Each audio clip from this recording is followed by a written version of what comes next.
Hola, buenos días, ¿cómo están? Bueno, hoy es sábado 9 de abril del 2022 y vamos a dar la segunda reunión de este Encuentros y Dispersiones, el transmalestar en la cultura, en los tiempos de guerra, pandemia y Netflix. ¿Sí? Como esta actividad está en el marco, estas reuniones, este ciclo está en el marco de la Escuela Freudiana de Mar del Plata, vamos a tener el mismo procedimiento que tuvimos en la primera reunión y voy a charlar en un primer momento, que también pueden intervenir, y luego va a haber un espacio para comentarios, preguntas, que va a estar a cargo, como fue hace 15 días, a cargo de la responsable de la Secretaría de Enseñanza de la Escuela Freudiana de Mar del Plata. Bueno, ahora voy a pasar el comando del asunto. Volví a hablar. Leandro, por favor. Hola. Ahí me... No te veo todavía, para. 1, 2, 3. Ya te... Bueno, hago un instante, ahí está. Muy bien. Te hago hospedador, ¿sí? Perfecto. Muy bien. Bueno, hoy había mandado un pequeño video invitándolos a esta reunión. Desde ya vuelvo a agradecer a todos los que vuelven a estar acá en este encuentro, y también agradecer a la Escuela Freudiana de Mar del Plata, en el marco en el cual se está realizando este ciclo, ¿sí? Hoy había, digamos, titulé esto, este encuentro en particular, las fuentes del malestar. Pero me parecía interesante, en primera instancia, el volver a plantear algunas de las cuestiones. Una cuestión planteada en la primera reunión, que tenía que ver con esto de instalar la cultura, digamos, de cómo Freud piensa justamente lo de la instalación de la cultura en relación a dejar nuestro estado natural, ¿no? Y pasar justamente a un estado diferente, digamos, perder nuestra animalidad, podríamos decir, y pasar por la posición erecta, por la exhibición de los genitales, y justamente porque habitamos el lenguaje y somos seres del lenguaje, habitar en el campo de lo que llamamos cultura. Y recalcar que Freud justamente le responde a Romain Rolland, digamos, todo este artículo es dedicado a él, digamos, en relación a por qué se opone al sentimiento oceánico, ¿verdad? Así que todo este gran trabajo, esta obra monumental de Freud, es para eso. Es para responder a algo que con su amigo, ¿no?, pese a pensar diferente, siguen sosteniendo. Sigue sosteniendo su amigo, que es este sentimiento oceánico como fuente de la religiosidad. Freud dice que justamente es el desamparo, ¿no? Es el desamparo el que genera esta idea, podríamos decir casi defensa, que puede aparecer como sentimiento oceánico, como el uno con el todo, de una unidad, y siguiendo en el capítulo 2, empieza a plantear ciertas cuestiones, ¿no? Por ejemplo, ciertas cuestiones con respecto a la felicidad. Hay definiciones con respecto a la felicidad que quedan planteadas desde Aristóteles mismo, ¿no? Pero que con Freud y en Freud van a tener que ver con el principio del placer, van a tener que ver con el principio del placer, con la descarga, con de alguna manera sentirse, ahí tengo un problema en la pantalla, bueno, y que tienen que ver justamente con cierta definición que es la de la felicidad, ¿no? Que no es exactamente la de Palito Ortega, pero tiene que ver con lo de Palito Ortega, ya que en las palabras que tan amablemente Silvia Moretti había, con las que abrió este curso, justamente decía de reunir lo popular y lo nacional acá. Vamos a ver cómo plantea Freud el tema de la felicidad, ¿no? Freud dice que Freud entiende la felicidad, porque hay muchas definiciones de la felicidad, pero Freud la entiende como un narcisismo irrestricto y de un deseo colmado que anula la falta, vividos en un estado de completo gozo. Pero enseguida lo que dice es que hay una imposibilidad de llegar a ese estado de narcisismo irrestricto, un deseo colmado que anula la falta, vividos en un estado de completo gozo, y dice que justamente lo que nos queda a los seres humanos, justamente a los seres hablantes, es reducir el nivel de malestar, reducir el nivel de sufrimiento y soportar la vida, ¿no? Que el estado ese completo de felicidad al que de alguna manera o por algunas razones anhelamos, que sería ese padre total, ese padre completo, ese estado de completud, no se va a lograr, y justamente lo que aparece es la cuestión de poder soportar la vida. Ya en ese punto hay como un sentido trágico de la vida en Freud, que recuerden lo de Unamuno, ¿no? Cuando él habla del sentido trágico de la vida y dice que cuando se pierde, que el sentido trágico de la vida tiene que ver con la pérdida de la banalidad, saber que al final está la muerte. Entonces, para Freud, la idea de la felicidad como estado completo, como un estado de justamente de puro principio de placer, ya en el 30 se ve francamente alterado, ha escrito en el 14, con el comienzo de la guerra, la cuestión de cierto planteo trágico, uno podría decir, de la vida, pero me parece interesante plantear que, así como Freud habla de la restricción del sufrimiento como meta a la que podemos arribar, nunca tiene una idea deprimente de esto, ¿no? Porque una cosa es tener un sentido trágico de la vida, y otra cosa es comprar uno de los productos más habituales del neoliberalismo y actuales, que es la depresión. Uno puede tener un sentido trágico de la vida, saber que al final de la vida está la muerte, pensar que, como decían mis profesores cuando yo estudiaba medicina y agarraban un metro y decían, la vida mide esto, marcaban 75, decían, ustedes estaban acá, marcaban 20, y nosotros estábamos acá, marcaban 40. Y nosotros decíamos, qué viejos que son estos tipos, ¿no?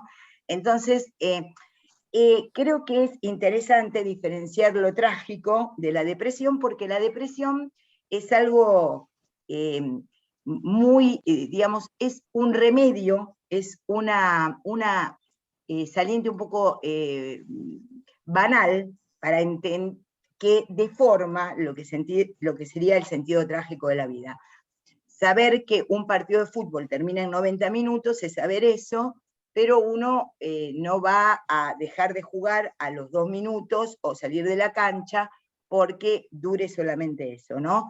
Lo digo así de esta manera para entender que, bueno, el sentido trágico de la vida, ya planteado en el sentido de acotar el sufrimiento, tiene que ver con cierto sentido que Freud entiende, en donde, bueno, digamos, duda de un buen porvenir para la humanidad. Bueno, es increíble la vigencia que este texto tiene, ¿no? La vigencia que este texto tiene hoy. Cada vez que lo repaso para dar estas charlas y lo leo, encuentro, digamos, más cuestiones interesantes como para plantear, porque verdaderamente es un texto inagotable. El tema de hoy, que era la fuente, que es las fuentes del malestar, voy a empezar a trabajarlo de esta manera. Primero, que Freud no dice causas del malestar, dice fuentes, ¿no? Que en alemán es Quelle, ¿no? Que es fuente. Por eso dije que iba a nombrar, antes de que se empezara a grabar, el apellido de Fonso, porque viene del latín fons, que es fuente. Y si uno piensa fuente, como fons, ¿no? Fuente, inmediatamente se ve remitido al texto de las pulsiones y sus destinos, y pensar fuente. Ya es un tema, un término, un significante que Freud utilizó desde, por lo menos como concepto, en 1911, planteando justamente las pulsiones y sus destinos. Entonces, estas fuentes del malestar, no creo que sea justamente casual la dimensión de que diga fuentes del malestar, porque vamos a hablar de la pulsión. Vamos a hablar de la pulsión y estas fuentes del malestar tienen que ver con justamente ni la causa, ni el origen. ¿Se acuerdan cómo en la reunión pasada justamente lo que habíamos planteado es que hay una pregunta, ¿no?, por la lógica del origen? Él no le discute a Romain Rolland la cuestión del origen. Él lo que toma es una crítica con respecto a la lógica del origen, ¿no? Entonces, justamente lo que dice es que no va a haber en el comienzo un origen de sentimiento único, de ese sentimiento total. Cuando habla de esta, yo estaba ayer pensando cómo tomar esto de las fuentes, hay varias cuestiones, ¿no? Se habla de fuentes de libros, de fuentes de donde brota el agua, un recurso de información, fuentes de información, también puede pensarse como principio, origen, fundamento, pero sobre todo yo lo articularía, es mi intención articularlo, que es la fuente de la pulsión, ¿sí? Digo, porque si la cultura, ¿no?, pensado como Freud, como todo lo que se cultiva y todas las instituciones, las dimensiones de la producción que en comunidad se realizan, y como dijimos en la reunión pasada, tienen que ver con ganar seguridad y perder felicidad, ¿no? Con la cultura se pierde felicidad, siempre que decimos felicidad, como dijimos en la clase pasada, también aludimos a Falo, a felicidad, ahora vamos a ver cómo lo entiende Freud, a Falo, ¿no? Y cómo de alguna manera el hombre y las mujeres, el ser humano, el hablante, digamos, construyó a partir del discurso la cultura, pero cómo la cultura nos vuelve a poner en un callejón sin salida, y dice Freud, a partir de 3 fuentes.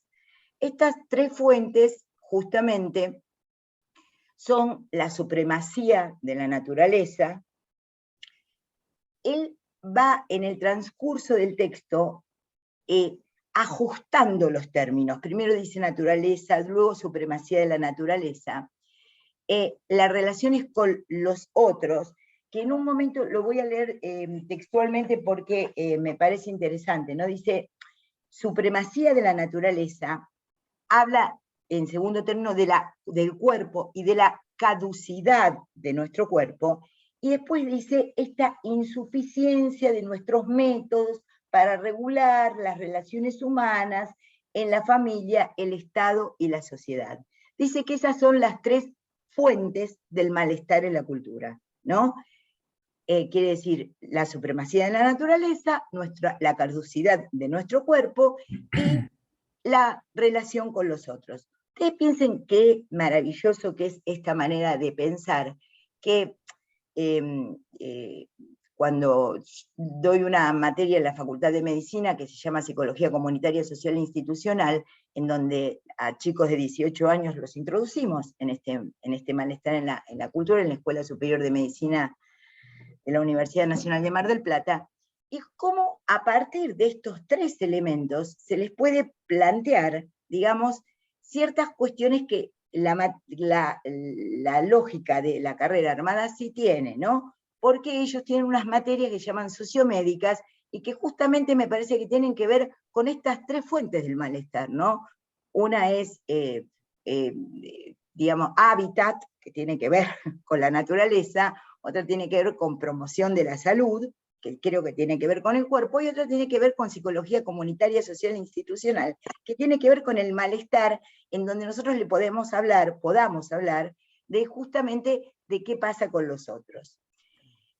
Fíjense que aún en cuestiones, creo que cada uno, aún en cuestiones que parecerían que se podrían haber superado en 1930, tiene una vigencia total hoy, y creo que cada una de estas fuentes del malestar, digamos, la supremacía de la naturaleza, la caducidad de nuestro cuerpo y el vínculo con los otros, tienen cada una un RCI desde Lacan, tienen cada una un RCI. Cada una se implican, arman un nudo, en donde cada una tiene un real, un simbólico y un imaginario. Cada una de estas fuentes del malestar le encuentro un real, un simbólico y un imaginario.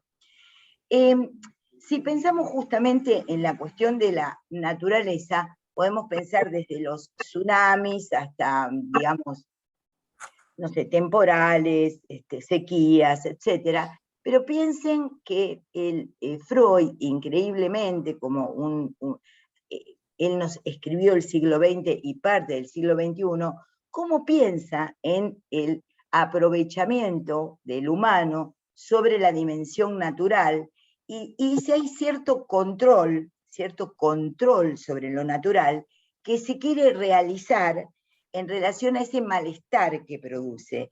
Piensen hoy en día, con todo, digamos, con todo lo que hemos ensuciado de alguna manera el planeta, ¿no? Cómo hay una postura ecológica con respecto a que esa naturaleza, respetar cierto orden de la naturaleza para que no nos traiga más malestar. Piensen cómo hay posturas, ¿no?, en relación a pensar cuánto se debe respetar o no esta supremacía de la naturaleza. Porque siempre que uno dice supremacía de la naturaleza, por algo también pone supremacía, ¿no? 1930, en 1939 acontece la invasión de los nazis justamente a Varsovia, hay una supremacía, ¿no?, de la raza, una supremacía, digamos, sí. Tampoco es ingenua la palabra supremacía de la naturaleza, ¿no? Hay una dimensión en donde uno puede decir, bueno, la falla de San Andrés atraviesa toda la región de California hasta el sur de Chile, y uno podría decir, bueno, eso es algo donde está así armado el mundo, pero, y como decía mi profesora del secundario, la pampa húmeda no es más que humus y régimen de lluvias. Uno podría plantear eso, pero al mismo tiempo también planta y desplanta árboles, modifica, digamos, puesto en esa supremacía de la naturaleza, los seres humanos hemos ido modificando, ¿no? Hemos ido produciendo cuestiones que hay todo un movimiento desde hace muchos años que justamente tiene que ver con recuperar cierta parte de la naturaleza. ¿Ven cómo ahí aparece un cierto conflicto? Porque para Freud aparece la supremacía de la naturaleza, y hoy en día lo que nos tenemos que plantear es cuáles son, y se plantea como un tema habitual, justamente cuál es esta naturaleza, qué es lo respetable de la naturaleza y qué es lo que no podemos plantear. Y aparte, en supremacía de la naturaleza, creo que también está en juego la dimensión de que la cultura tiene su fuerza y la naturaleza, ¿no?, tiene su supremacía. Digamos, hay también un nivel de conflicto en relación a eso, ¿no? Cuando vamos a ir viéndolo varias veces, estos tres elementos, este nudo que arma, porque arma un nudo para las fuentes del malestar, y también arma otro nudo para poder pensar cómo los seres humanos nos tratamos de escapar, ¿no?, tratamos de mitigar ese malestar en la cultura. Lo segundo es la caducidad del cuerpo, ¿no? Bueno, hablábamos de ya la duración de la vida y que seamos finitos, ¿no? Yo muchas veces digo, la vida no solo es finita, sino es corta, así que es finita y corta y angosta. Podemos plantear qué pasa con el cuerpo, y hoy en esta transcultura, tal como el malestar en la transcultura, podríamos incluir dentro de las dimensiones del cuerpo, digamos, todo lo que aparece en relación a la enfermedad, qué se hace con la enfermedad, la vacuna, la antivacuna, la aparición de pandemias, digamos, cómo aparece la caducidad del cuerpo, porque la caducidad del cuerpo no es únicamente la caducidad traída por los años o por la enfermedad, no es solo por los años o por la enfermedad, sino también cómo una joven puede ver en Instagram el ideal de otra, ¿no? Planteada, fotografiada, vista, y en las redes poder pensar en la caducidad de su propio cuerpo de 20 años, de estar planteada como no se ve como el ideal. Quiere decir que el cuerpo rápidamente se hace caduco en relación a un ideal del cuerpo. El cuerpo también, Freud lo plantea, como atado de alguna manera a cierta naturaleza. Dice, ¿hay algo de la naturaleza en el cuerpo? El tema es que nosotros estamos, digamos, con Freud y con Lacan, hemos aprendido a pensar el cuerpo erótico, ¿no? El cuerpo como erótico. Digamos, diferenciamos el organismo, el texto, bueno, escrito hace un tiempo, ¿no? La dimensión de que a medida que el sujeto, que las personas nos vamos culturalizando, inclusive vamos perdiendo reflejos neurológicos. Un reflejo que es el de Babinski, que es estirar el piecito apenas nace el chico, se va perdiendo con el tiempo, entonces la pérdida de reflejos naturales también nos va dando justamente ciertas aptitudes y ciertas formas de poder trabajar en lo que podríamos movernos en la cultura. Esta culturalización del cuerpo, que creo que justamente lo que ha llegado, digamos, y hoy es un tema absolutamente actual, digamos, de nuestro presente, es poder pensar cómo el cuerpo hoy hasta se nos presenta como en una opción diferente a la que se le presentaba a Freud en 1930, y el sexo son dos, pero la expresión de género planteado por Stoller en su momento, la dimensión del género, la dimensión de la sexualidad, aparece como una elección. Digamos, esta dimensión del malestar en la cultura con el cuerpo también nos permite hoy, como cuando se piensa estructuralmente, se dejan abiertas, digamos, las posibilidades de poder seguir pensando a partir de esos conceptos que son tan bien planteados que permiten seguir pensando en esos mismos conceptos. Es maravilloso porque cuando se habla de caducidad del cuerpo podemos hablar desde justamente la dimensión de las cirugías plásticas, embellecerse para ser feliz, digamos, el cambio de sexo, físico en relación justamente a poder elegir lo sexual, todas las vertientes del transexualismo, todas las vertientes de todo lo que se puede, los piercings, los tatuajes, digamos, las dimensiones de la transformación del cuerpo. Creo que cuando cuando Freud habla de caducidad del cuerpo, hoy podríamos justamente poner transformaciones del cuerpo, ¿no?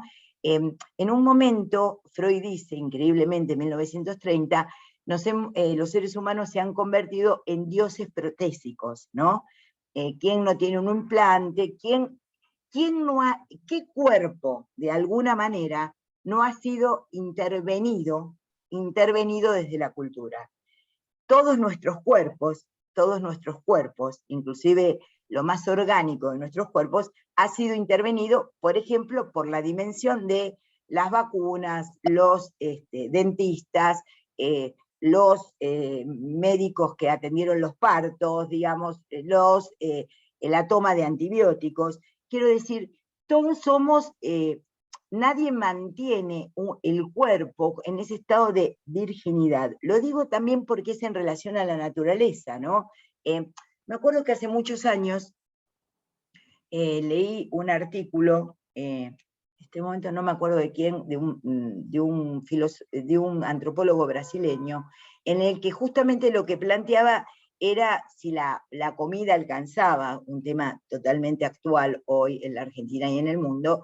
Entonces, el tipo lo que decía era, bueno, o distribuimos o reducimos la población, digamos, ¿no? Ustedes piensen cómo la dimensión del cuerpo, cómo tiene que estar, entra en relación a esta transformación, ¿no? Nadie está conforme del todo con el cuerpo, ¿no? Nadie está conforme. Entonces aparecen decires como me gustaría ser anoréxica, ¿no? Como podemos escuchar en el consultorio, me gustaría ser anoréxica, me gustaría estar de tal o cual manera, situaciones en donde aparece cierta dimensión del cuerpo que molesta y que también puede plantearse como, en su momento Freud la planteó, caducidad, pero también puede plantearse como transformación del cuerpo.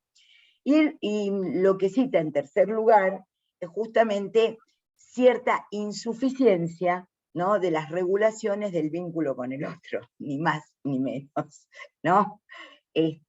Bueno, en donde vamos a entrar justamente a cómo, de alguna manera, entendemos el vínculo, el estar con otros, y todos los problemas que eso nos trae. Freud lo sitúa muy bien, porque es en lo familiar, en el Estado y en la sociedad, digamos, que justamente puede plantear estas tres fuentes, vuelvo a decir, fuentes del malestar en la cultura, y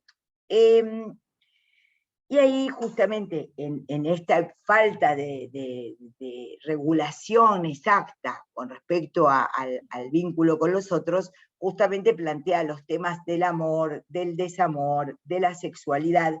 Ven cómo naturaleza, cuerpo y el otro marcan ciertas dimensiones en donde podríamos pensar gran otro, podríamos pensar los pequeños otros, y cómo cada uno de los tres términos arma un RCI en sí mismo, arma un nudo entre los tres, y también podemos justamente plantearlo en la dimensión de cómo interactúan, cómo se articulan unos con los otros. La naturaleza del cuerpo, el vínculo que como otro tenemos con nuestro cuerpo, es maravilloso pensar eso, ¿no? El otro como, digamos, el otro como la naturaleza, el gran otro como la naturaleza, el gran otro como nuestro cuerpo, el gran otro como el pequeño otro, lo digo así de esta manera, ¿no? Y cómo pensar ciertas dimensiones del pequeño otro en cada una de estas cuestiones. Esto realmente es como impresionante, y impresionante por lo interesante, y cómo vuelvo al tema de las fuentes del malestar. Ya Freud en 1911, en la metapsicología, justamente lo que había planteado era que la dimensión de la pulsión, ¿no?, la dimensión de la pulsión era un concepto límite, ¿no?, entre lo orgánico y lo psíquico. Ven cómo acá vuelve a poner fuente de malestar, no causas de malestar, sino fuentes. También hay una expresión en español que dice, bueno, que la usamos también, rompió fuentes, ¿no? Rompió fuentes tiene que ver con nacer, justamente, ¿no? Con que se rompa la bolsa que contiene el feto y la persona nazca como tal, el feto se convierta en una persona en el mundo de afuera. En esta dimensión de la pulsión, que no quiero perder, ¿no? Justamente Freud lo que dice es que la pulsión, así como es un concepto entre lo orgánico y lo psíquico, tiene que ver, tiene que ver con las fuerzas exteriores. Para Freud siempre hay una exterioridad, siempre, y creo que la cultura justamente le permite, en este texto, rever el concepto de lo adentro y afuera. Cuando Lacan define la pulsión, ¿no?, como el eco del decir en el cuerpo, otra vez, el eco del decir en el cuerpo, para Lacan, como definición de la pulsión, volvemos a plantearnos esto, ¿no? ¿Cómo se lee? Lo digo con todo su peso, para recalcar el peso que esto tiene, cómo se leen las cuestiones de la naturaleza, cómo se leen las cuestiones del cuerpo, y cómo se leen las cuestiones de los otros, del vínculo con los otros. Este concepto de pulsión creo que atraviesa toda la obra, ¿no? Y que, de alguna manera, como dije en la reunión pasada, podemos decir rápidamente, bueno, esto Lacan lo reorganiza en el concepto de goce, y ya está, listo, ya lo terminamos. Pero el tema es ir pudiendo entender, ¿no? Y ver cómo nos atraviesan estos significantes freudianos. Bueno, esta es la intención que tengo.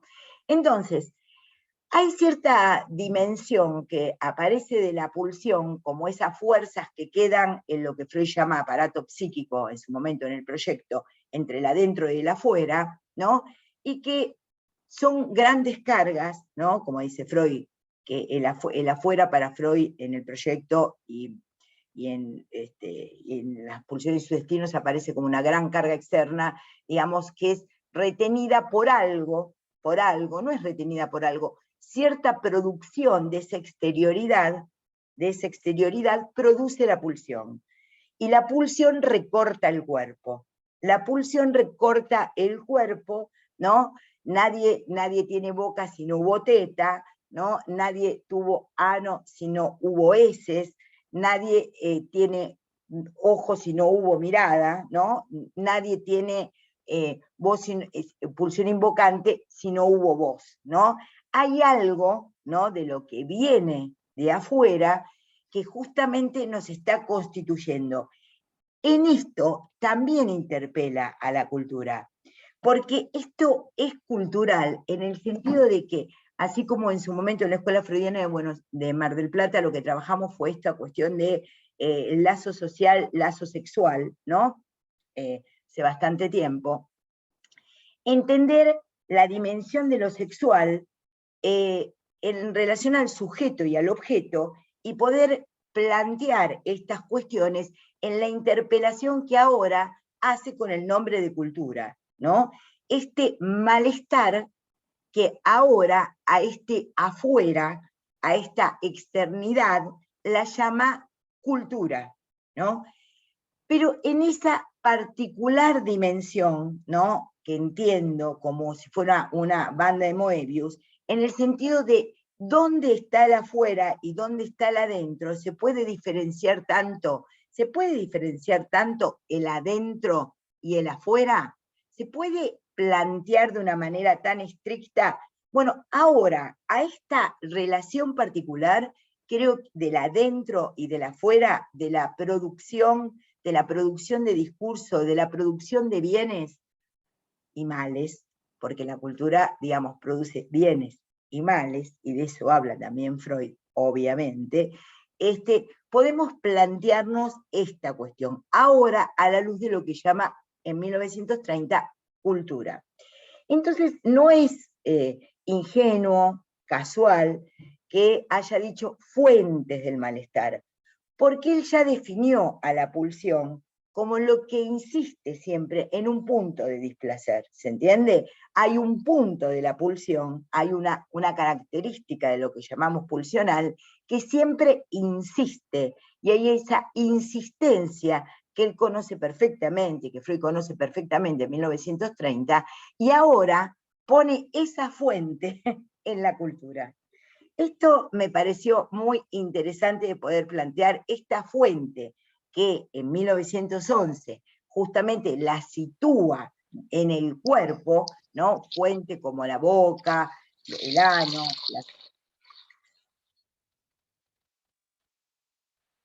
María Clara, perdón.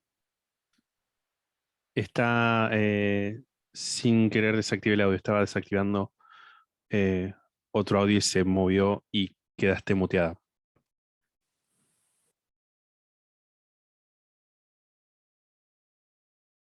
No, tenés que desmutearte, perdón. Las últimas dos palabras que estabas diciendo no. Ah, perfecto. Mil disculpas. Bueno, no, para nada. Bueno, lo que decía era que la fuente, que en 1911 aparece como fuente casi en el concepto de apoyatura, no, casi no, en la apoyatura o anaclisis, ahí donde hay una necesidad, para Freud no hay un derecho, hay un derecho de goce. Entonces, ahí donde hay una necesidad, boca, ano, ¿no?, mirada, pulsión invocante, ahí donde hay una necesidad, después justamente advendrá una pulsión.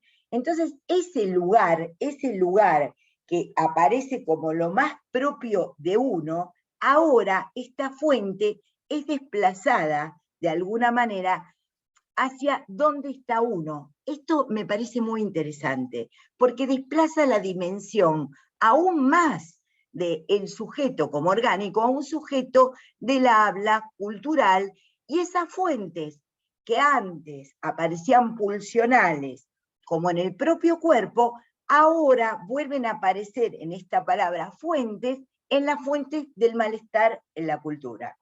Bueno, esto ya sencillamente, cuando lo estaba pensando dije, qué cosa, ¿no? Uno siempre va aprendiendo y va leyendo cosas en el mismo texto de Freud que, bueno, que es lo que nos permiten los grandes autores, ¿no? Y cuando el tema de, digamos, vamos a seguir trabajando esto, pero voy a armar, Freud dice que de este malestar en la cultura, el hombre tiene lenitivos. Yo me acuerdo que siempre me costó la palabra lenitivos, dice calmantes, atenuantes de ese malestar en la cultura. Dice que uno puede, voy a decirlo así en términos porteños, zafar, ¿no?, del malestar en la cultura, también mediante 3 elementos que son muy habituales, ¿no? Uno justamente dice los tóxicos, ¿no? Que es muy interesante también la actualidad que eso tiene, ¿no? Los tóxicos, piensen en todos los tóxicos, digamos, ilegales, ¿no? Los tóxicos ilegales, en donde a uno medio lo confunden en relación a no estar con tanto malestar.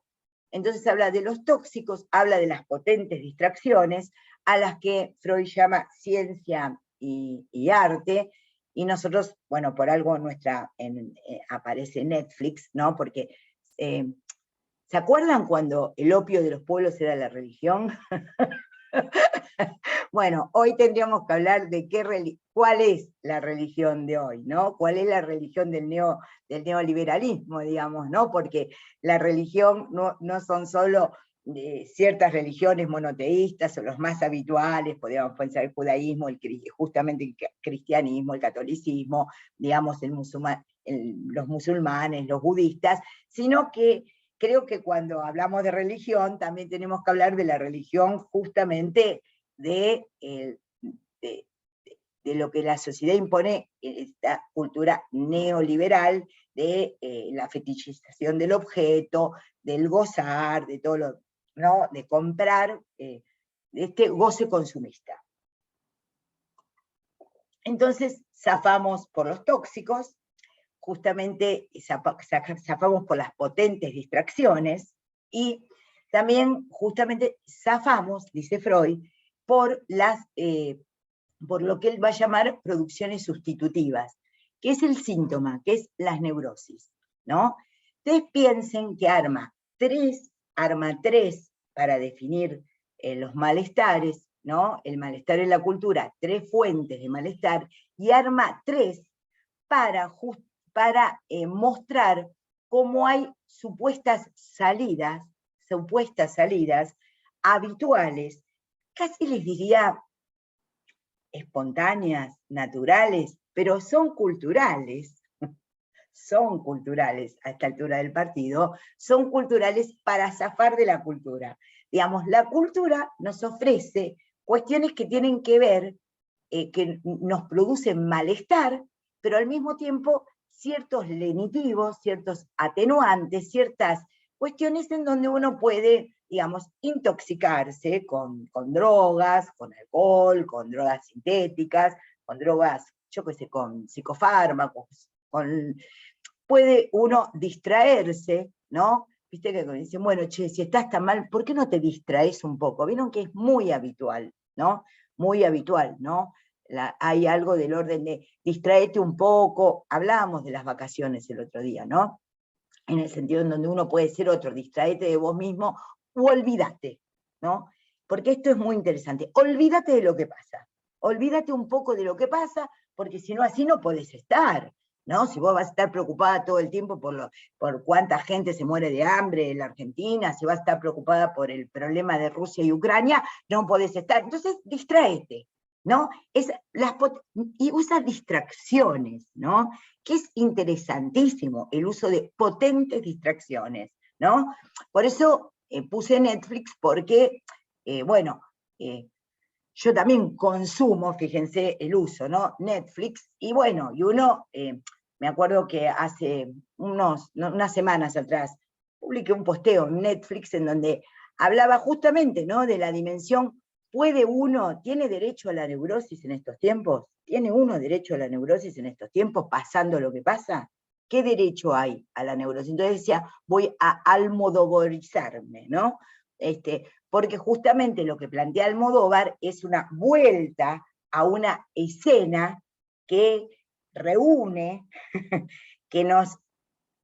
no deja de ser trágica, pero que la puesta en escena de Almodóvar nos permite volver a pensar de alguna manera, de otra manera, quizás de una forma enamorada, de una forma pasional, en los problemas cotidianos.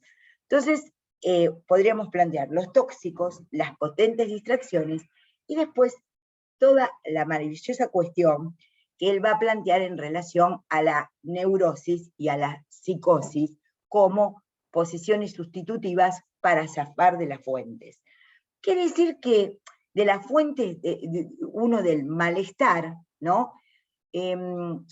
Digamos, instaladas en la cultura, se puede zafar, pero más o menos, se puede zafar para más o menos.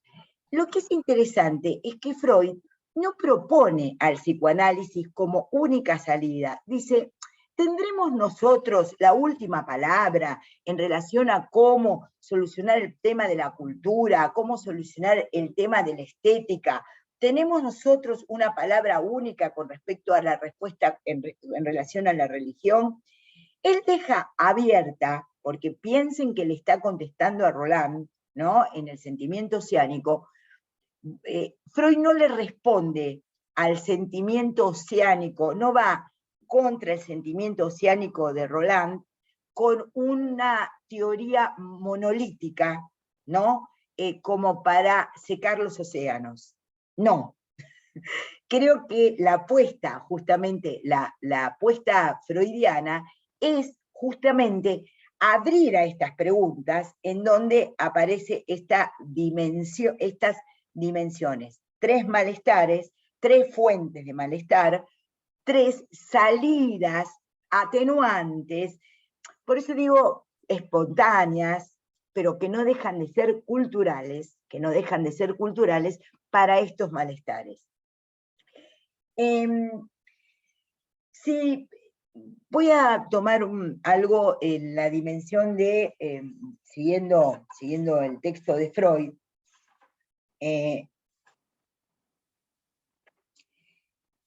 cuando Freud plantea el tema de la felicidad, voy a hacer como en el teatro, varias pasadas por los mismos temas, dice que hay algo del orden de la felicidad que él no puede dejar de plantear cuando se pregunta por el orden de la felicidad, que él no puede dejar de plantear en relación con lo que sería el amor y el amor sexual, ¿no?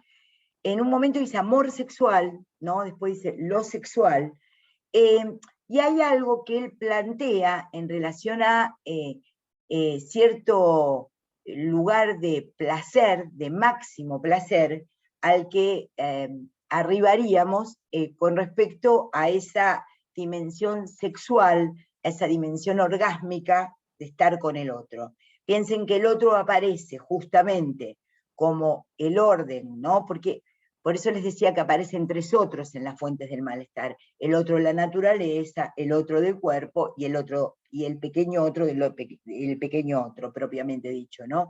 Entonces, ahí lo que podemos justamente situar es, por ejemplo, cómo lo sexual articula, porque lo sexual articula la naturaleza como fuente de malestar, el cuerpo y el otro. Lo sexual es una forma, en Freud, de articular esto, de articular las tres variables. Nosotros diríamos, ¿es lo sexual? Tenemos hoy, después de la obra de Lacan, de tener derecho a decir, ¿es lo sexual? ¿Es la castración? ¿Es lo que falta? Lo que falta porque la naturaleza no los quita, porque falta en el cuerpo y porque falta en el vínculo con los otros, lo que podemos entender como que articula esto. Entendemos esto como lo que va a dar movida y movimiento a lo que, a la resultante de lo que podríamos llamar a lo que Lacan plantea o resuelve la teoría económica en la metapsicología planteada por Freud, digamos, el tema económico que Lacan resuelve en la teoría de los goces, ¿no? Desarrolla la teoría de los goces. Ven cómo hay una cuestión, ¿no? Freud en algún momento dice, la felicidad es irrealizable. Yo tengo la traducción de López Ballesteros, ¿no? Irrealizable. No dice imposible, dice irrealizable. Después dice, es imposible que el principio del placer gobierne del todo, obviamente, porque ya escribió Más allá del principio del placer, ¿no? Toda la segunda tópica. Pero dice, es irrealizable. Cuando él contesta en esa carta al psicopedagogo, ¿no? Y que le dice, hay tres imposibles, le dice gobernar, ¿no? Justamente educar y analizar. Bueno, después Lacan agregará hacer desear, ¿no? En ese punto uno podría decir, no retoma el texto diciendo la felicidad como imposible. Más veces digamos, en la mayoría de las veces que lo adjetiva como irrealizable. La felicidad total como irrealizable. No dejamos de ver ahí un real y realizable, digamos, lo realizable y lo irrealizable, ¿no? Digamos, entonces, en ese punto podríamos decir lo que articula, porque cuando él plantea lo del cuerpo, cuando él plantea el cuerpo como fuente de nuestro malestar, que lapsus, ¿no? Porque también lo es de algún bienestar, por el orden de la felicidad, cuando él plantea esto dice, hay una naturaleza en nuestro cuerpo, entonces justamente podríamos plantear la naturaleza articulada en el cuerpo, como dije antes, y también la relación con los otros articulada en el cuerpo. Y Freud, en el capítulo 1, al final del capítulo 1, ya está planteando estas tres fuentes de malestar y estas tres lenitivos o zafadas de cómo espontáneo, culturalmente, se puede zafar del malestar. Y dice que depende, ya en el punto, al final del capítulo 1, plantea que depende de la constitución pulsional, que fue como empezamos la reunión de hoy, ¿no?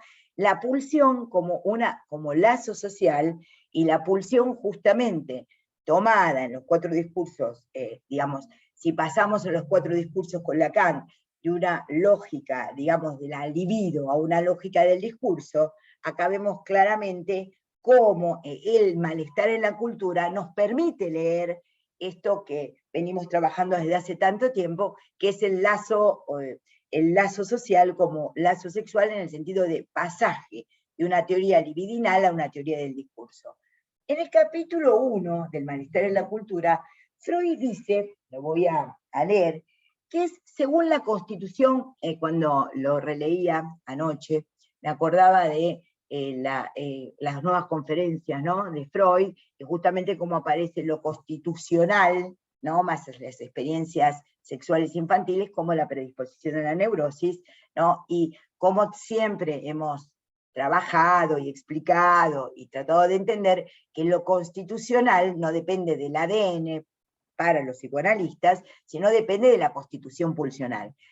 Y él dice, al finalizar el capítulo 1 del malestar en la cultura, que según qué constitución pulsional tiene la persona, va a tender a resolver su conflictiva de una manera particular, ¿no?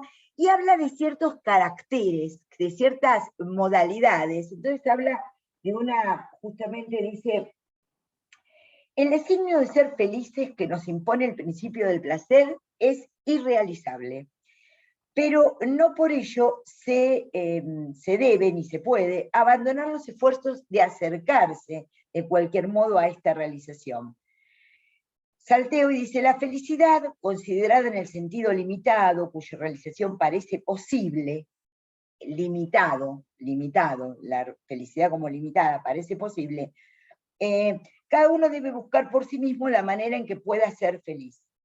Y dice, todo depende de la suma de la satisfacción real que se logra.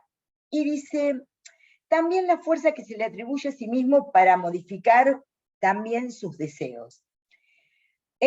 Dice, aparece aquí una importante, dice, una importante condición que es la constitución. Y habla de aquellos que son más, voy a decirlo así, eróticos, otros que son más narcisistas. Piensen en la elección de objeto, ¿no? En el texto, ¿no?, de introducción al narcisismo. Eróticos, narcisistas, de acción, luego habla de la neurosis y también habla de la psicosis y la religión. Entonces dice que hay una tendencia en los que tienen tendencia más erótica, ¿no? Más pajeril, diría Mafalda, habría vínculos, dice que lo que jerarquiza es los vínculos afectivos propios con el erótico con otras personas, digamos, ¿no? Uno podría decir el antipajeril, el que va a buscar el noviero, el que va a buscar algo con el otro, ¿no? Y luego la del narcisista, bastarse a sí mismo, dice que ese se refugia mucho en el mundo psíquico.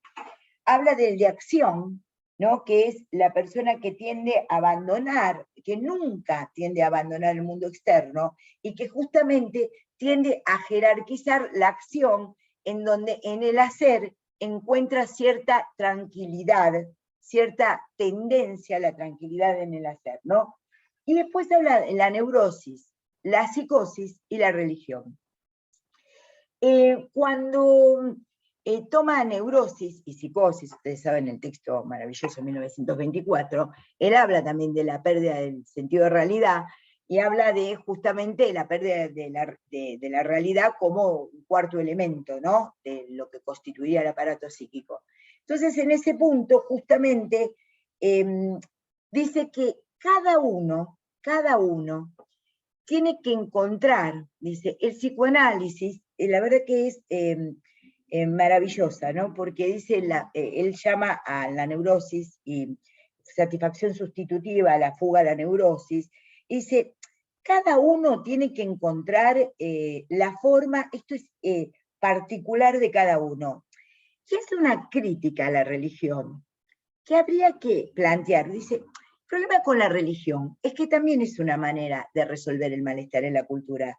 Y dice, la religión viene a perturbar, dice, este libro juego de elección y adaptación. Acuérdense que él hablaba de elección en la neurosis, ¿no? Al imponer a todos por igual su camino único para alcanzar la felicidad y evitar el sufrimiento.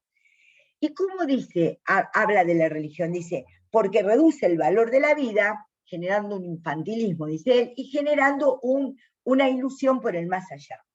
Yo ayer me preguntaba si está el erótico, el narcisista, la persona de acción, la neurosis y psicosis, voy a poner ahí, y la religión, y él hace esta crítica tan interesante en donde dice, el problema con la religión es que para todos les ofrece lo mismo. Yo me pregunto, por eso les decía en el transcurso de esta charla, ¿de qué religión hablamos hoy? Porque la religión sí nos propone a todos lo mismo. Y los más media, la dimensión de las redes, la dimensión del neoliberalismo como justamente es donde somos sujetos consumidos por ideales. ¿Cuál es la religión que triunfó?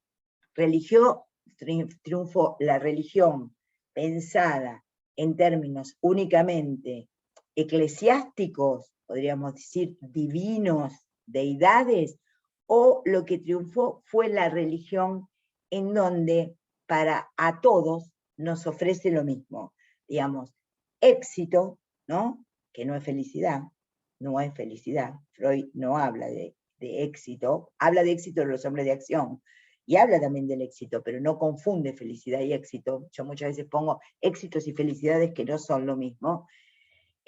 ¿Cuál es la religión que triunfó? Porque esto de poder pensar que a todos nos ofrecen lo mismo y se pierde la particularidad de cada uno. Bueno, he hablado 55 minutos.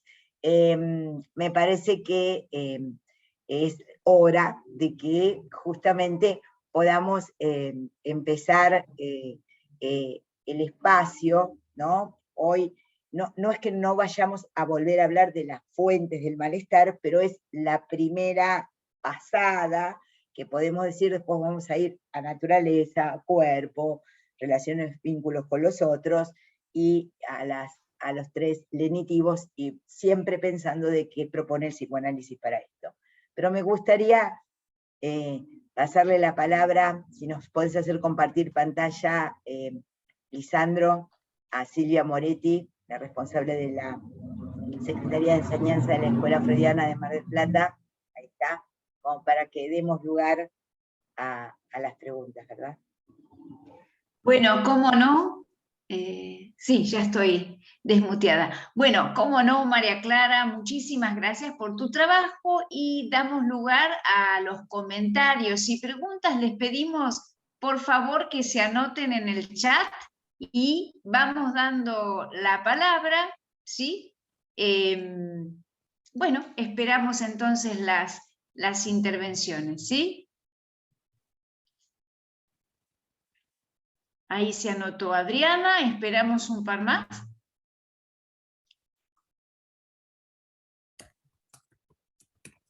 Bueno, puede ir a empezar a hablar. Bueno, le damos lugar a Adriana, también está Luis. ¿La vamos escuchando, Adriana? Así. ¿Nos sumamos en la pantalla, Lisandro? Ahí está. Hola, Adri. Adri, bueno, adelante, por favor. Bueno. Adri, por favor, quedaste muteada. Adri. Ahí estoy. Ahora sí, ahora sí. Gracias. Bueno, muchísimas gracias, María Clara. Sabes cuánto me gusta este texto, es impresionante lo que decimos siempre, la vigencia que sigue teniendo y lo que se puede seguir pensando. Bueno, al menos vos maravillosamente pudiste seguir pensando y articulando tantas cuestiones. Creo que es hacia donde desarrollaste y fuiste en tu charla, pero de entrada me detuvo esta diferencia que hiciste entre el sentimiento trágico de la vida y la depresión como esta salida banal. Creo que, o así lo dijiste, si sería una salida banal, y estos lenitivos y estas formas que cada uno tenemos que rebuscárnoslas en la vida, esta diferencia entre no tirar la toalla y darle batalla, ¿no?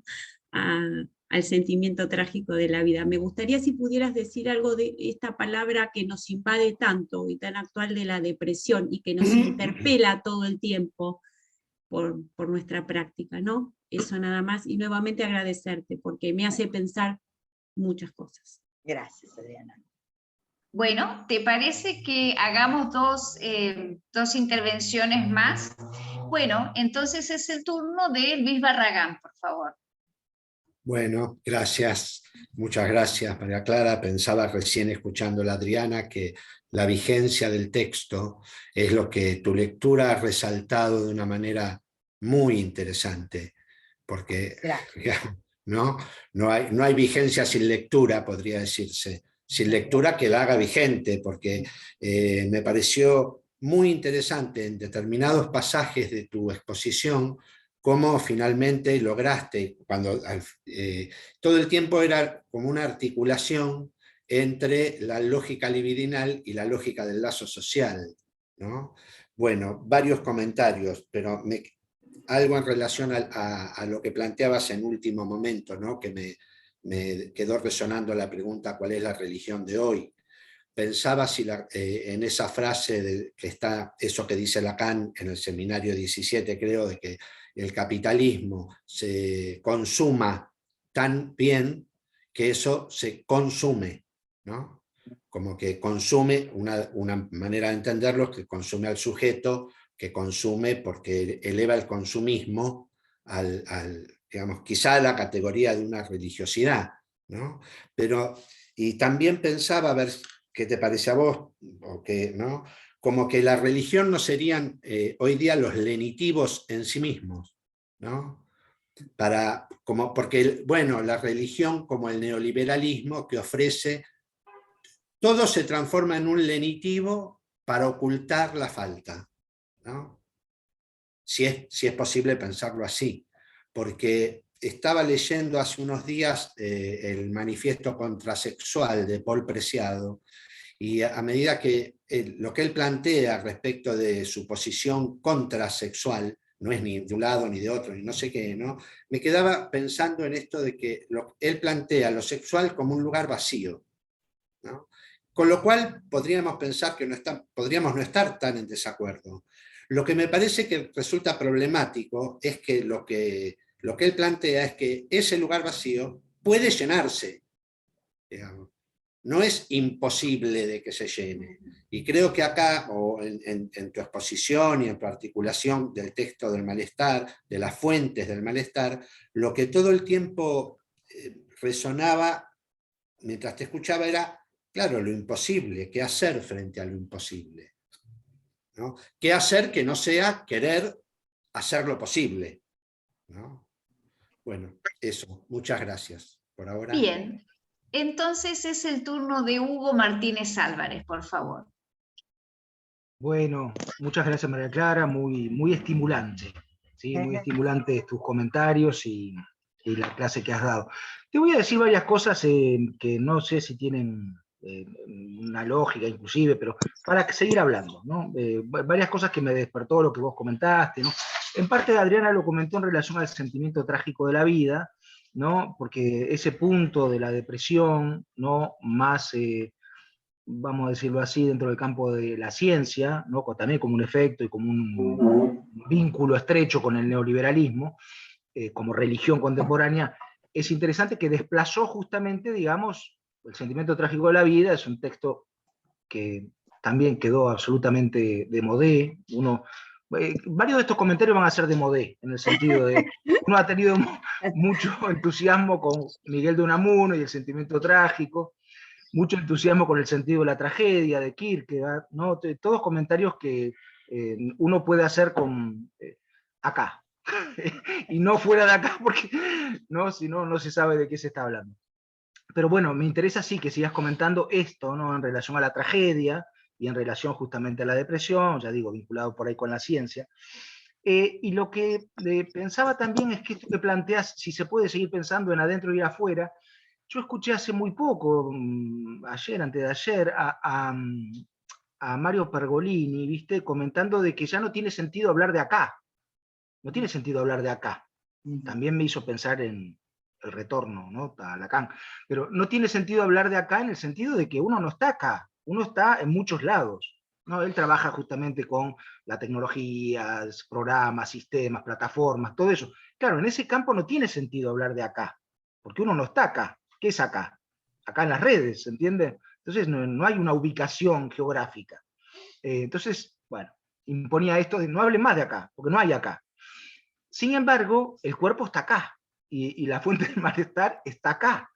Entonces me parece que tiene sentido en ese punto, ¿no? Porque inevitablemente, digamos, el malestar se produce, por más que, digamos, el afuera y el adentro haya perdido su vigencia en algún contexto, vamos a decir así, o en algún medio, o en algún lugar topológico, en otro lugar tiene mucho sentido, ¿no? Tiene mucho sentido el afuera y el adentro, tiene mucho sentido el acá y el allá, ¿no? Claro, ya digo, toda la cultura va en relación a que no tenga sentido, pero en este sentido también es contracultural el psicoanálisis, que esto tiene sentido para nosotros, ¿no? Bueno, nada, cuestiones así dispersas, María Clara. Muchas gracias. Bueno, María Clara, ¿te escuchamos? Y Muchas después gracias. damos Muchas lugar a otras gracias a los intervenciones. que nos podemos poner todos los que preguntamos, director. Luis es el director de la escuela, pero el director de cámara es Lisandro. Ahí voy poniendo. No, mira, gracias por las intervenciones, aparte de gente a la que quiero tanto y con los que tantos años hace que trabajamos juntos. La verdad que me encanta que puedan estar acá y poder seguir este diálogo. Gracias. Vieron que a mí siempre me gustó la idea de Unamuno y del sentimiento trágico de la vida y de Lorca y de la españolidad y de ay, muero y cómo muero y yo qué sé, y bueno, y muere el toro y está mal, y muere el torero y está peor, y muere Ignacio Sánchez Mejía y está mucho peor, y todo así, así que gracias Patricia por haber estado, un saludo cariñoso, nos vemos en otro momento. Muchas gracias por haber participado. Bueno, me parece que justamente la banalidad, la banalidad, el poder distraerse de lo real, ¿no? Porque me acuerdo de algo que decía González Cobreros en el sentido que uno no puede transitar el camino de la verdad todo el tiempo. Menos de lo real, agregaría yo hoy, ¿no? Porque todo el tiempo vamos a estar acordándonos, bueno, con suerte vivo 10 años más, digo, por la expectativa de vida, ¿no? Vivo 10 años más, con suerte, viento a favor, ¿no? Vivo 10 años más, bla, bla, bla, bla. Hay algo de la banalidad, yo creo que la banalidad son las tres formas, las formas de zafar, los lenitivos, por un lado. Creo que Freud le da más dignidad a la neurosis y a la psicosis como forma de distracción, que, digamos, no, le da otra dignidad, eleva a la categoría de la cosa, justamente, la dimensión de hacer un síntoma. No creo que justamente los tóxicos, las potentes distracciones, sino que, aunque él no lo dice del todo, hay algo del orden de lo que el sujeto hace con la neurosis que le da cierta dignidad, ¿no? Le da cierta dignidad a eso. Cuando yo dije lo de la depresión, es que vieron que uno puede estar diciendo, bueno, ¿cómo estás preocupada? Che, ¿cómo anda esto? ¿Cómo anda lo otro? Yo qué sé. Y la gente dice, ¿y esta persona no necesitará un antidepresivo? Rápidamente aparece el tema del antidepresivo. Obviamente que ustedes, los que me conocen, saben que yo soy médica, que estudié psiquiatría, todo lo demás, saben que entiendo perfectamente que mucha gente tiene que tomar, muchas personas en casos particulares tienen que tomar antidepresivos, pero lo que es interesante es que nos quieren hacer sentir deprimidos, digamos, quieren ponerle al nombre del dolor, le quieren poner el nombre y nos imponen el significante depresión. Y la verdad que es mucho más tramitable, y bueno, porque no es el duelo viene del dolor, no estoy en duelo porque me pasó tal cosa. Estoy deprimido, casi se diría que es una forma de estar en el mundo. Y una forma distraída de estar en el mundo, estoy deprimido porque se me rompió la uña, estoy deprimido porque, bueno, y tenés que estar, y aparece como una también dimensión, casi estar feliz y estar deprimido son dimensiones del super yo, pero digo del super yo en el sentido de entender esto, ¿no? No tenés que estar trágico, tenés que estar deprimido porque eso es lo socialmente correcto. ¿Quién no está un poco deprimido hoy día? Se plantea, ¿me entendés? Entonces ven todos los laboratorios que resuelven cuestiones. Yo cuando Luis dice lo de el lazo, yo entiendo que hay que, digamos, encontrar algunos, hay algo, no podemos, ¿vieron cuando se dice en filosofía, Hugo, por ahí me corrige, cuando dicen, no se puede dejar a Heidegger a la derecha? No se puede regalar a Heidegger a la derecha, ¿no? Eso lo dicen mis amigos cultos, dicen, no vamos a regalarle a Heidegger a la derecha. Bueno, tampoco se puede regalar la felicidad, digamos, al mercado.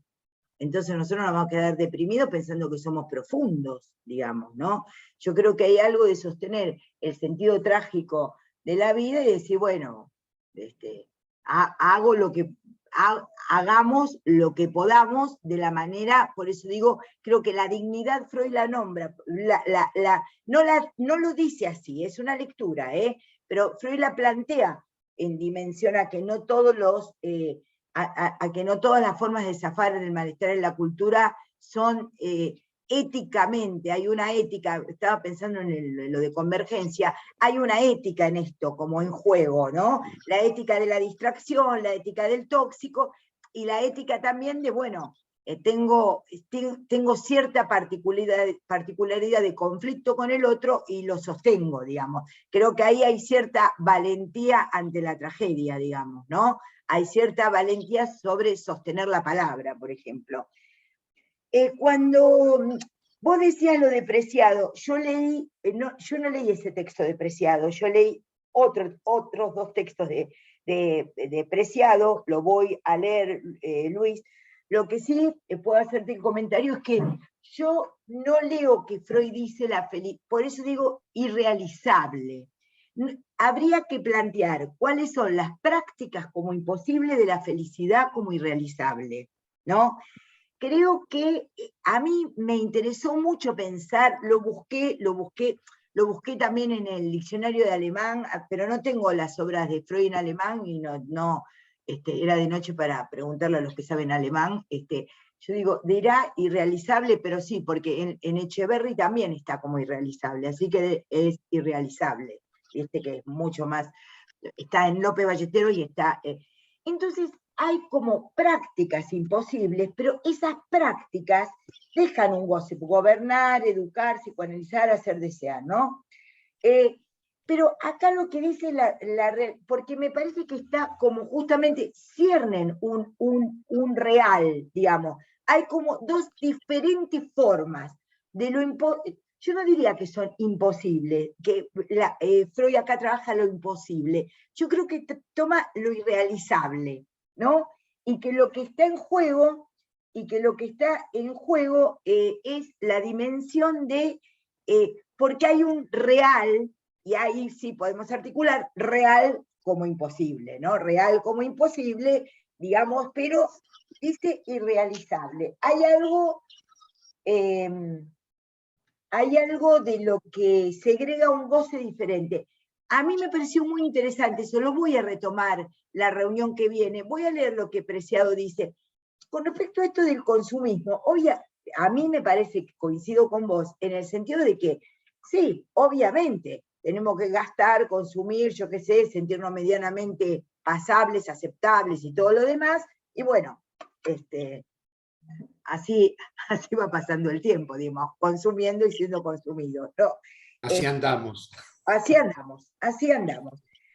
Y con respecto a lo que plantea Hugo, a mí me pareció muy interesante. Yo, Hugo, te diría, uno no está acá, pero hay algo que de mi práctica médica retomo. Cuando algo duele, duele acá. El acá es un nombre del cuerpo. El acá es un nombre del cuerpo. ¿Qué le anda pasando? Me duele acá, me duele acá, me duele acá. Y lo dijiste perfectamente, sí, porque podemos estar en todos lados o en ningún lado para algunas cosas. Si entendemos algo de lo que Freud plantea con respecto a la felicidad del falo, a cierto placer orgásmico, ahí ponemos el cuerpo, digamos. Hay una, ¿sabés qué pensaba? Me encantó cuando hablaste con esto, que cuando estudiamos de una cuestión preliminar a todo tratamiento posible de la psicosis, es porque Lacan plantea, había leído a Jacobson, y Jacobson en ese verano, en lugar de leer la revista Para Ti, escribió el concepto de Shifter, ¿no? Entonces, el seminario 3 se ve interpelado rápidamente por el concepto de Shifter. y uno de los que nombra es acá, allá, yo, digamos, ¿no? En el sentido de que no hay una ubicación para acá que no sea discursiva. Y creo que lo dijiste también, porque claro, ¿y dónde está el cuerpo? Porque el psicoanálisis es con el cuerpo, y si no, no es psicoanálisis, es con el cuerpo. El psicoanálisis es con el cuerpo. Por eso es virtual lo que estamos haciendo, pero si algo de esto se transmite, es por el cuerpo, ¿no? Y el acá es el punto de, uno podría decir, el punto del dolor y el punto del placer, más acá, ¿no? Haceme esto acá, uno podría decir en Angkor, como más de esto, digamos, en el acto sexual, o tocame acá, o mirame acá porque me duele, y tocame acá porque me gusta. Digamos, me pareció uno de los nombres del cuerpo, el acá, me pareció maravilloso, y esto quería decirte que lo del adentro y el afuera era porque, retomando lo que decía Luis, justamente intenté, me sorprende siempre leer El malestar en la cultura otra vez y entender, mirá cómo vuelve a la fuente, ¿no? Y cómo la pulsión estaba adentro y estaba afuera, y el cuerpo como ese limitante, ese lugar del adentro y el afuera, que marca la dimensión del placer, como nombre del placer acá, y como el nombre del dolor acá. Así que les agradezco muchísimo los comentarios y preguntas. Bueno, muy bien. Ahora es el turno de Gisela Bolio. Te escuchamos, Gise. Gracias. Gracias, María Clara, por la clase. Mira, yo me quedé pensando esto. Hola, vos Gisela. decías, ¿cómo va? ¿Ahí me ves? Sí. Sí. Vos decías que, bueno, como todo esto ya estaba en Freud, ¿no? Bueno, recién lo volviste a decir, que te encontrabas, digamos, con esto leyéndolo, pero la verdad, a mí me parece, digamos, que poder decir lo que dijiste respecto de la transformación del cuerpo, como lo venís trabajando en la clase pasada hasta ahora, teniendo en cuenta para este punto de la caducidad. Esto otro que dijiste en relación a pensar que la relación con el otro también tiene que ver con el otro que es uno mismo para uno, digamos, ¿no? Y luego plantear esta cuestión respecto del adentro y el afuera y la cultura como esa exterioridad, la verdad es que me parece que ese es un efecto de la lectura de esto que está en Freud. Entonces me parece importante señalarlo, porque si no parece que, digamos, que solo se trataba de leerlo, ¿no? Y me parece que se trata de hacer un trabajo sobre eso, que yo te agradezco, porque me parece que no, es que sí, es que incluso cuando terminaste pensé, ahora entiendo por qué dijo RCI, porque es verdaderamente topológico lo que planteaste. Sí. Es absolutamente topológico con todo lo difícil que es poder cernir algo de lo topológico. Esto por un lado, o por lo menos para mí, ¿no? Y entonces, con respecto a esto que decías en relación a lo que nos puede calmar, digamos, mira cómo se me ocurrió a mí a partir de la frase que vos dijiste, cuando hablabas de la felicidad como irrealizable, inmediatamente me vino el sueño como realización de deseo. La felicidad es lo irrealizable, el sueño es realización de deseo. Y pensé, bueno, con suerte nos queda la neurosis. Muchas gracias. Que me parece que tiene que ver con esto que de alguna manera apareció a partir del comentario de los compañeros y que vos respondiste. Así que, bueno, no sé, qué sé yo, me animaste a seguir lo más neurótica posible. Gracias, Gisela. A vos. Bueno, me anoté yo, pero le cedo el turno a Ana Sol Álvarez, ¿sí? Ana Sol, te escuchamos. Sí, ¿qué tal? Buen día, bueno. Hola, Ana Sol. Bueno, ¿qué tal, María Clara? Yo quería preguntarte o, bueno, un poco pedirte si podías retomar, porque me quedó resonando esto que también lo mencionaste en la clase anterior, de que cuando se gana en cultura se pierde en felicidad, y felicidad viene de falo. Entonces, me parecía interesante porque, sobre todo por los comentarios que están haciendo respecto a lo irrealizable de la felicidad, entonces quería pedirte si podías como retomar esta idea como para desarrollarla un poco más. Bueno, Gracias, muchas gracias. muy amable. Bueno, también está anotada Julieta Santa María. Julieta, te escuchamos, por favor. Ahí está, me estaba desmuteando. Bueno, hola María Clara, hola a Hola, todos. Juli. Bueno, más que una pregunta, era algo que me quedó resonando en relación a esto que decís, María Clara, de los lenitivos como una distracción, y fundamentalmente en relación a lo que uno escucha en la clínica, por lo menos yo, ¿no? En relación a estos tóxicos, ¿no? El consumo, que supuestamente distraen, ¿no? Y en relación a lo que viene sucediendo, ¿no? En esto del consumo, a mí me parece más una cuestión que me interesa compartir, o también a modo de pregunta, ¿no? Que yo me lo vengo preguntando mucho, esto del consumo entre padres e hijos, ¿no? Como una distracción, ¿no? Algo también muy, que hoy se toma como, o por lo menos lo pronuncian como una cuestión cultural, ¿no? Ya tomado como algo que está, bueno, también culturalizado, digamos, ¿no? Y me parece que es interesante esto que toma María Clara, y me pareció también que estaría bueno pensarlo, ¿no?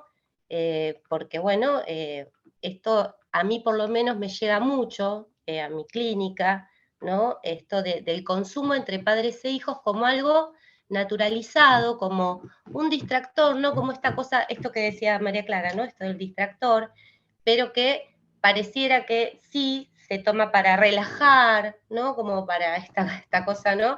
Como si fuera así una cosa de que, bueno, va a traer una cuestión de placer, y se pierde el sentido de, bueno, de que esto después trae, bueno, una adicción, por supuesto, ¿no? Y la cantidad de consumo, de cómo ha aumentado el consumo de alcohol, por lo menos, esto es lo que a mí también me está pasando de encontrar en la clínica, ¿no? Como ya no lo veo yo como, por lo menos en lo que estoy viendo, como un distractor, no sé cómo lo podés pensar, ¿no? Nada más que eso, esto me quedó resonando. Muchas gracias, Juli. Bastante. Bueno, te escuchamos, María Clara. Con respecto a lo que planteó, les agradezco a las tres, muchas gracias. Con respecto a lo que planteaba Gisela, sí, me parece que hay un RCI, me parece que hay una topología en esto jugada, ¿no? Puesta en juego. Pensaba una cosa, Gisela, que me parece que esto de está la felicidad, la felicidad como irrealizable y el sueño como realizado, y el acto fallido como realizado, ¿no? El lapsus como realización de deseo, ¿no? Y también pensaba, cuando hablabas, en esto de lo irrealizable, lo insignificantizable y lo inimaginable. Hay algo que, viste, cuando Lacan dice, la libido no es ni real, ni simbólica, ni imaginaria, ¿no? Creo que lo dice en el seminario 11. La libido no es ni real, ni simbólica, ni imaginaria. Es irreal, dice él, ¿no? Hay algo de lo que está en juego, evidentemente, en que la vida no es sueño, pero digamos, en donde la neurosis como estructura y el psicoanálisis como procedimiento de esa escucha de lo que se habla, permitiría arribar, vuelvo a decir, me sale esta palabra otra vez, a la mejoría, a la dignidad del síntoma, digamos, ¿no? A cierta resolución de que se atreva en lo que puede y en lo que desea, y sepa lo que no puede, digamos, ¿no? Porque no es tanto satisfacer a la histérica, digamos, dejar de hacer dudar al obsesivo, digamos, y desimposibilitar al obsesivo, y de alguna manera desprevenir al fóbico, pero hay algo del orden del deseo está jugado en los tres, y me parecía muy interesante lo que decís, en el sentido que, bueno, que algo del deseo se ponga en juego, digamos, como para que uno se atreva, ¿no? Digamos, esto es lo que... Claro. Sí. Muchas gracias por tu comentario. Y con respecto a Ana Sol, claro, porque ahí habría como una... yo creo que hay una cuestión, que yo no la recuerdo la planteada del malestar en la cultura, como planteada con Rousseau, en el sentido del ¿no? La idea del salvaje, del hombre salvaje como feliz, ¿no? El del buen salvaje, digamos, en donde, que también es mítico, porque Freud habla de los animales copulan para la reproducción, y en cambio los seres humanos, digamos, hay acto sexual para obtener un goce, no solo reproducción. Ahora bien,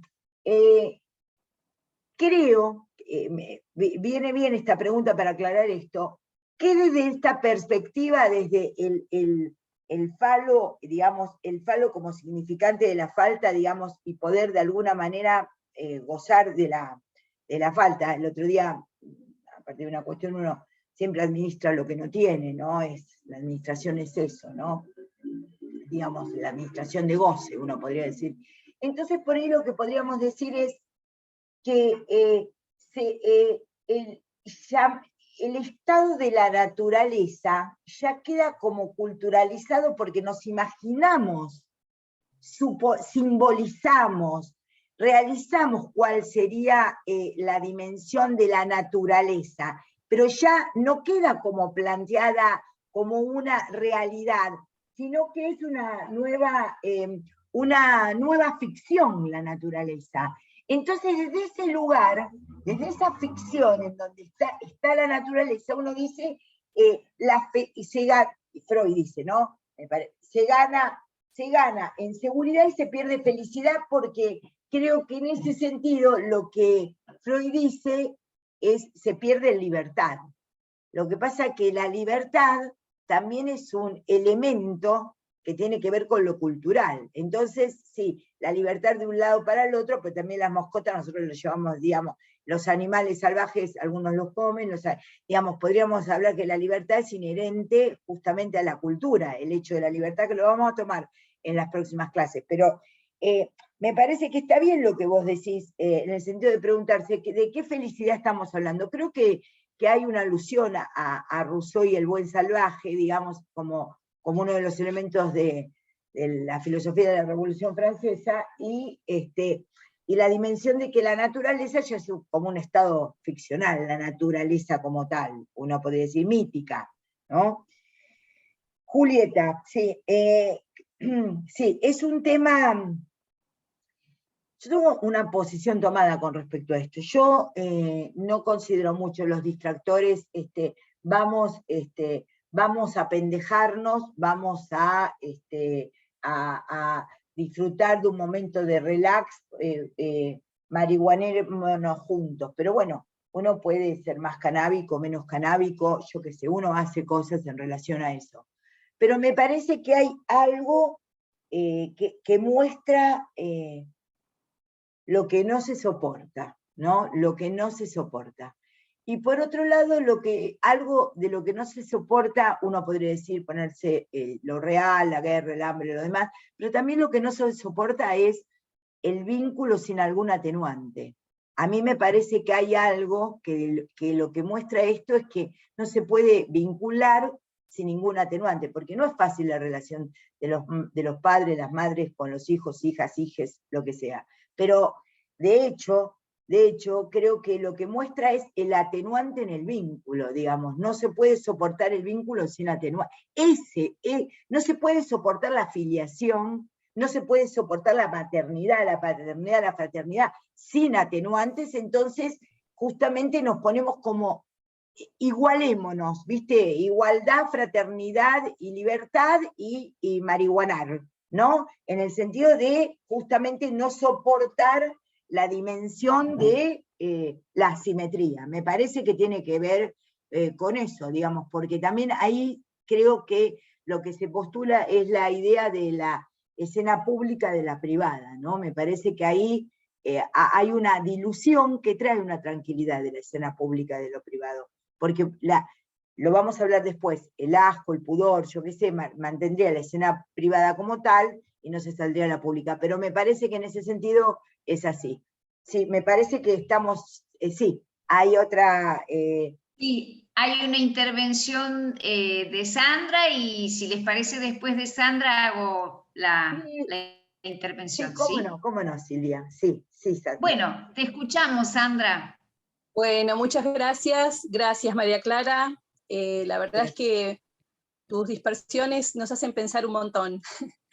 Cuando decía esto de lo irrealizable, me sonaba a no hay relación sexual, y algo también que me quedé pensando en el encuentro anterior, que tenía que ver con algo que hablaste en algún momento, que a mí me llevó a pensar esto de cuando hablamos de, bueno, cuestiones de género y de sexualidad, y esto de las LGTB, no pensaba, y cada vez le agregan más letras, pero no alcanza, ¿no? No alcanza a ponerle muchas letras para explicar esto, ¿no? Por más que le pongamos, que sigamos recurriendo a agregar más letras para hablar de distintas formas o distintos géneros, no alcanza, porque en el centro del toro hay un agujero, ¿no? Entonces, bueno, nada, asocié estas tres cosas que me pareció que eran súper interesantes, ¿no? Para seguir pensando. Muchas gracias por el comentario, muchas gracias por el comentario. Sí, gracias, Sandra. Bueno, María Clara, muchas gracias por tu trabajo, y te comento qué reflexiones me produjo. Una es que, bueno, por cuestiones de...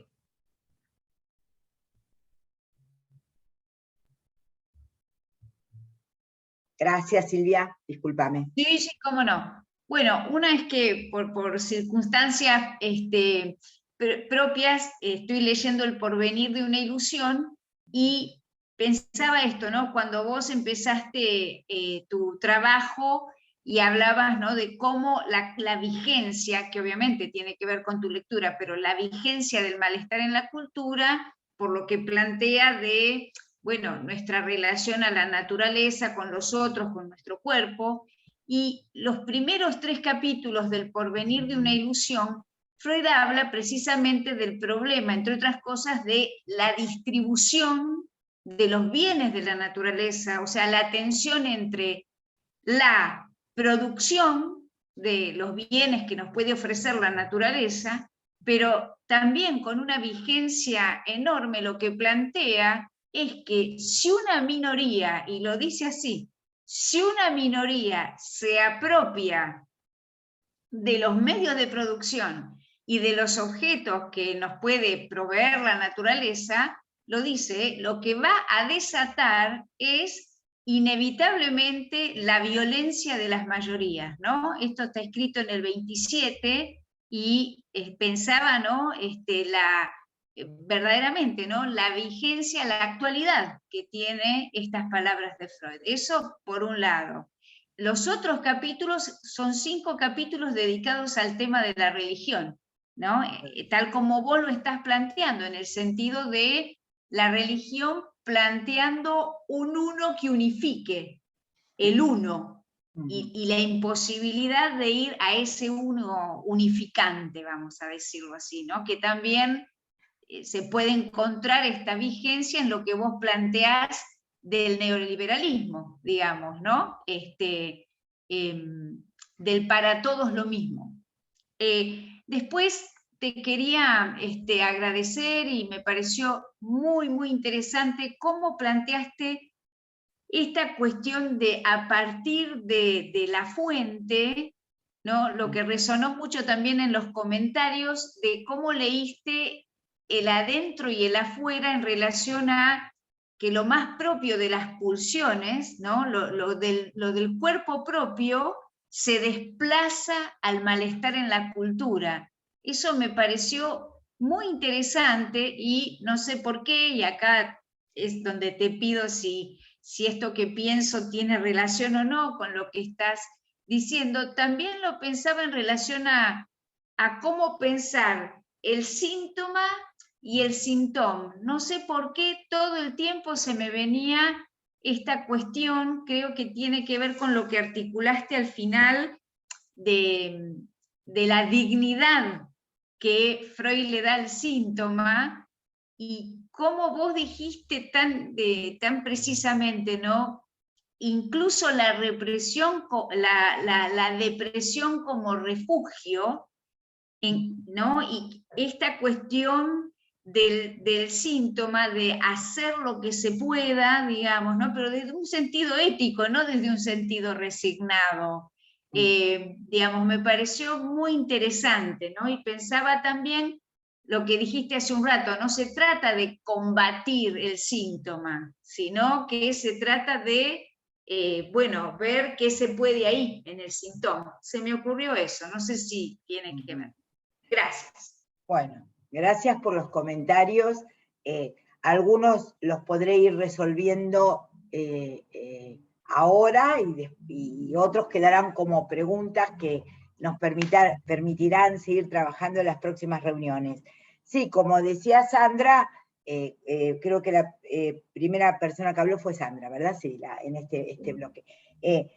Aparece esta cuestión de, bueno, que aparecen posiciones subjetivas en relación a ciertas letras, ahí donde no hay, lo que no cesa de no escribirse, digamos, no cesa de ponerse como una letra, digamos, ¿no? Uno podría decir, es directamente proporcional, no cesa de escribir, no cesa de no escribirse, y no cesa de intentar poner alguna letra que implique alguna posición, digamos.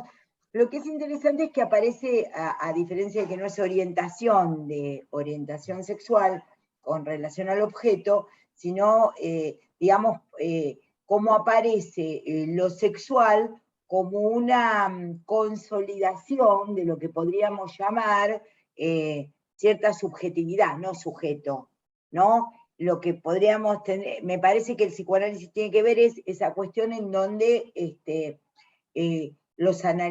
antes analizábamos como hombres y mujeres, y ahora, o eso también estaba mal. Me acuerdo una vez de una persona que estaba dando una clase y dijo, bueno, los hombres son así, hace muchos años, ¿no? Entonces, yo pensaba, bueno, la posición tampoco era antes hombres y mujeres, ¿no? O la verdad que nos la planteamos algunos, ¿no? Pero ahora justamente aparece una cierta consolidación de esto como discurso que tiene que ver con la transformación, me parece. Así que está bien, no cesa de no inscribirse y no cesan de ponerse letras a eso que no se puede inscribir, ¿no? Por un lado, me parece, en este comentario que hiciste. Te agradezco mucho, Sandra.